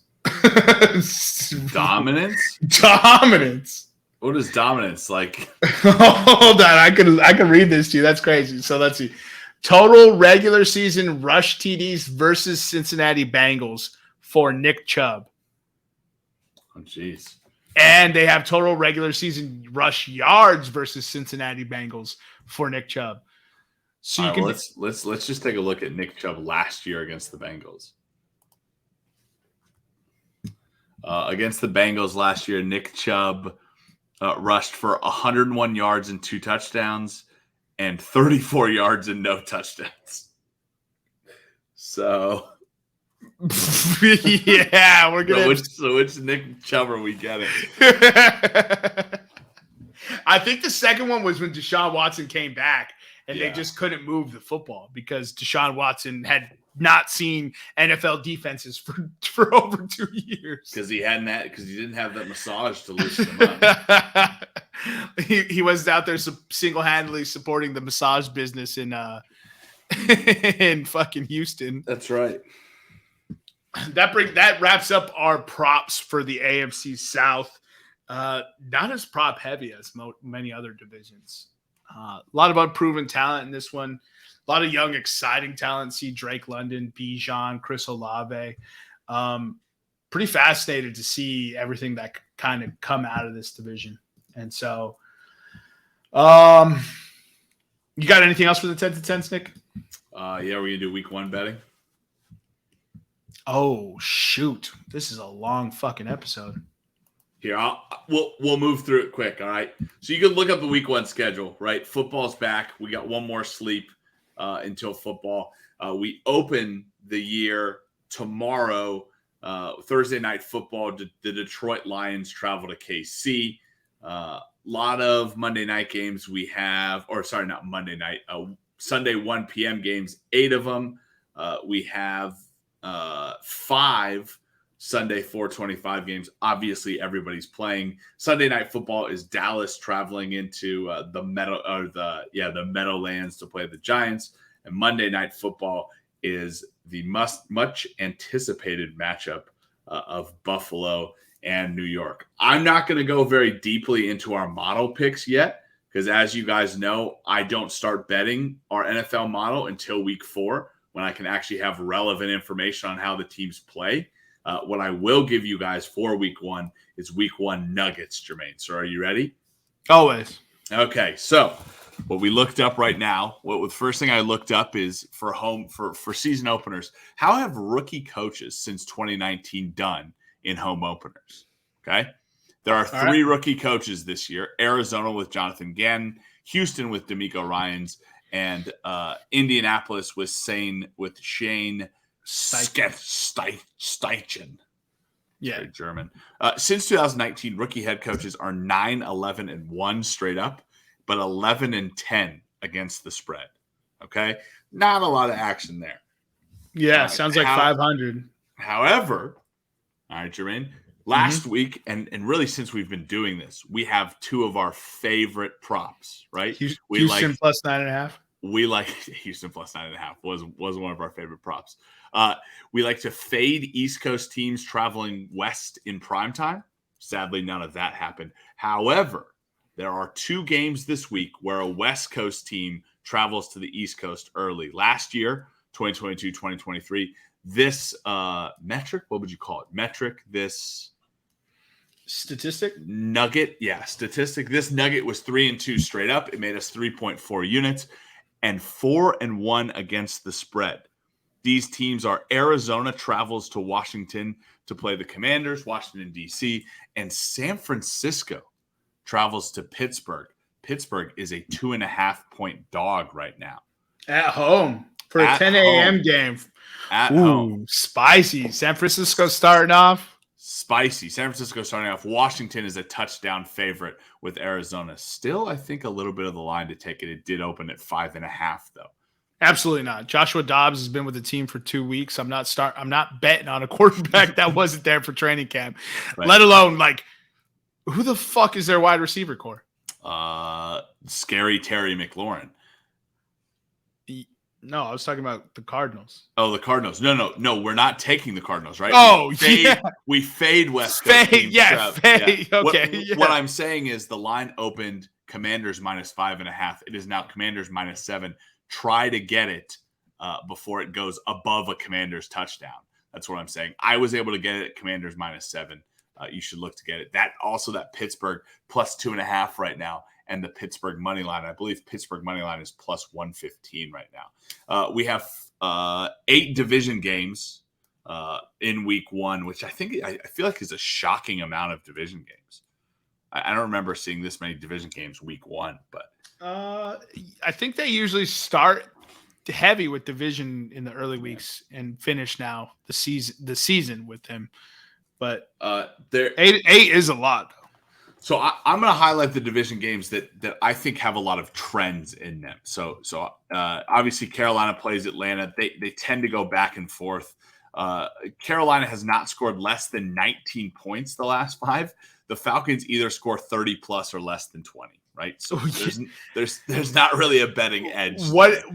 How do rookie quarterbacks perform in their debuts? That's a great question. I didn't look that up. And then the other thing to look at would be road or home debuts, because this is a road debut. I think Atlanta is a smash play this week for a rookie quarterback. Yeah, I think for a rookie quarterback. I think it's 2.5 for Atlanta right now. Atlanta is a 3.5 point favorite right now. Yeah, Atlanta's a 3.5 point favorite. So the Bengals travel into the Browns. You may think, wow, this is an automatic smash for the Bengals, right, Jermaine? Right? I like the Browns this year, but the Browns. Tell me why it is a smash for the Bengals. I will not tell you why it's a smash for the Bengals. The Browns in Cleveland have won the last 5 matchups. The Browns have not scored less than 3 touchdowns in the last 5 years, and Cincinnati has only scored over 20 points once, and that was in 2020. So this isn't like a Joe Burrow thing, and it changed with Joe Burrow. They've only scored 20 points once. I believe that game was when they didn't have Joe Burrow in 2020. Okay. So this is going to be so what's the under on this? So right now, over under with Cleveland, it is 40. Oh no, sorry, it's 47.5 right now. Yeah, I think I might go. It's a division game with the Bengals 2.5 point favorites right now. And the Browns are at home. So it sounds to me like you Browns money line and you smash the under. It's a division game.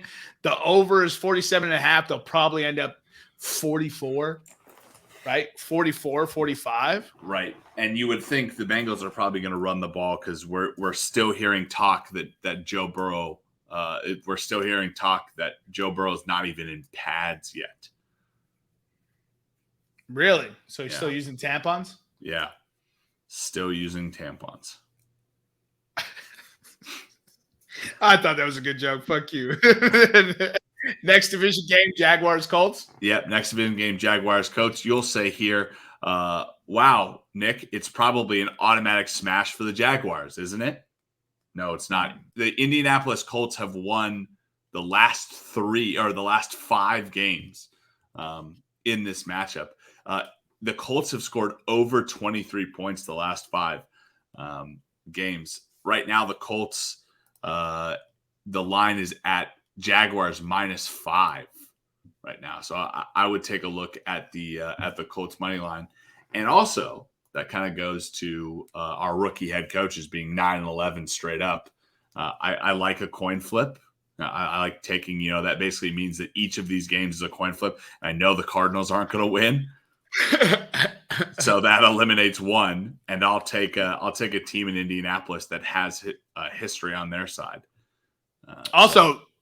nothing but bad vibes this offseason. So everyone's going to fade Indianapolis. Right? The whole Jonathan Taylor saga. Jim Irsay continues to be a maniac. Buffoon. And Anthony Richardson wasn't named the starter. Or wait, hold on. Was he named early? It was CJ Stroud who wasn't named the starter. Right. No, I think that's a good play. Taking that Colts bet. Jaguars probably win, but don't cover. Yeah. Or they don't win. Maybe put a little bit of pizza money on the money line, but yeah, watch the Colts right now, +5. A couple of other games. Green Bay has won the last 4 traveling into Chicago. Not much of a surprise, but Chicago has not scored more than 19 points since 2018. Right now, Chicago is a 1-point favorite at home against Green Bay. And you know my pick, Jermaine. I'm very, very high on the Packers this year. So I'm going to take Packers money line. Gross.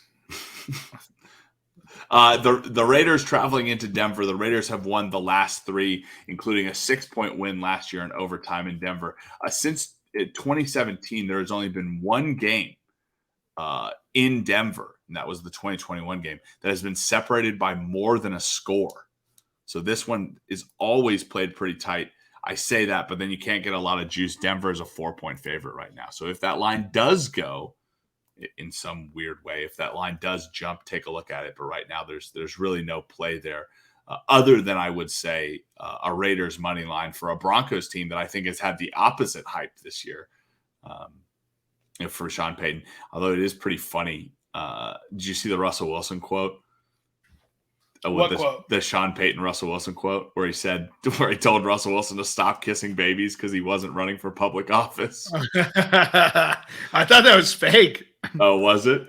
I thought so. I saw the quote, but it sounded fake. So that's funny as fuck if it's real. Last 2 games of the divisional schedule, and then I'll kind of run through my picks and let Jermaine talk a little bit about his. The Cowboys traveling into the Giants. They're 4-1 in the last 5, including a 7-point win last year. The Cowboys have scored less than if you do feel like the Giants side is the game that you want to go to. Dallas has scored less than 20 points one time, and that was the game in January of 2021. They lost that game 23-19. 3 of the last 5 have been decided by a score or less. I think just like the Cincinnati game, this one is a hammer the under. Right now, 46.5 is the line. The Dallas are 3.5-point favorites. I would take both the Giants 3.5-point line and hammer the under at 46.5. Okay. And then the final game, the Bills Monday Night Football traveling into the Jets. The Jets last year broke the Bills' 4-game winning streak by winning 20-17. In this matchup, Buffalo either scores 40-plus points. They've done that twice, or less than 20, which they've done 3 times. And the Jets have either scored between 20 or 10 points the last 5 matchups. Yeah, I think we could throw that out, though. Yeah, probably throw that out right now. Buffalo is a -2.5-point favorite. The over-under is 45.5. So this week, with all my betting nuggets, I like the Commanders by a touchdown. I like Pittsburgh +2.5. I'm going to throw a little bit of money on the pizza on the Pittsburgh, or a little bit of pizza money on the Pittsburgh money line. I like the Colts +5. Again, chuck a little bit on the Colts money line. I love Cleveland +2.5, and like Jermaine said, the under. I love Cleveland money line and a little bit of pizza money on there. I love Packers money line, and let's throw a little bit of pizza money on the Dallas New York Giants, the Dallas New York Giants money line. What do you got, Jermaine? Other than that, yeah. So other than that, I love the Detroit Lions to cover. Right.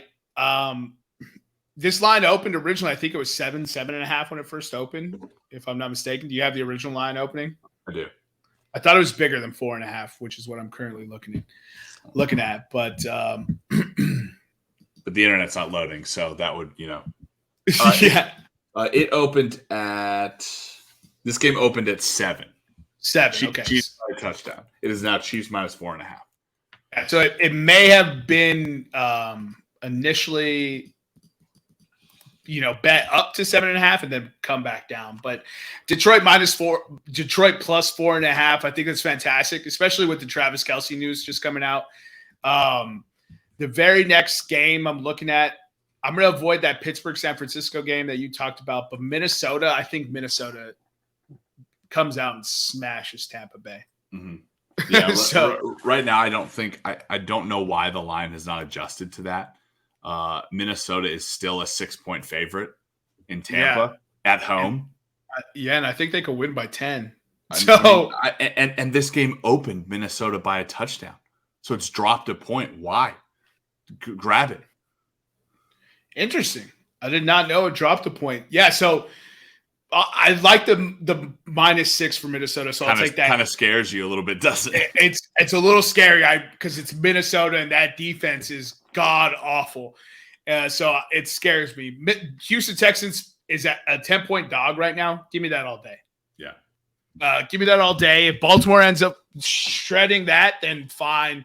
But I'll take give me the 10. You're laying me 10. I'll take the 10. We also love Houston +9 or greater. Yes, Houston +9 or greater. It's at 10 right now. New Orleans Saints, 3-point favorites at home. Two of the more underrated teams coming into this season. I think Tennessee is getting a lot of slack that their expectations aren't going to be good, and they're going to be much better than people expect, but not this week. New Orleans gets in that ass early, often, and frequent. They win by more than 3. I don't like this game. Opened New Orleans 3.5-point favorites. It is now currently New Orleans 3, like Jermaine said. However, I will love this line at 2.5. 2.5 is a sweet spot. If you can get 2.5, that'd be fire. You could buy a half point. It'll probably move the line from -115 that it is right now to -125. It's not -135, but I would still take that. I would still take that at -2.5. I also think not a lot of pass heavy offenses, despite what's happening. The under 41, I think I might take that. Under 41 for Tennessee, New Orleans? Yeah. Yeah. I don't know what the New Orleans offense is exactly going to be. Right. I think it's a fair, safe bet, but we could come out of week 1 and be like, holy shit, the Saints are going to be one of the top passing teams in the league because they have the weapons to do it. And I will say that the under bodes well, especially without Kamara. But week 4 and on, this Saints offense could be something special.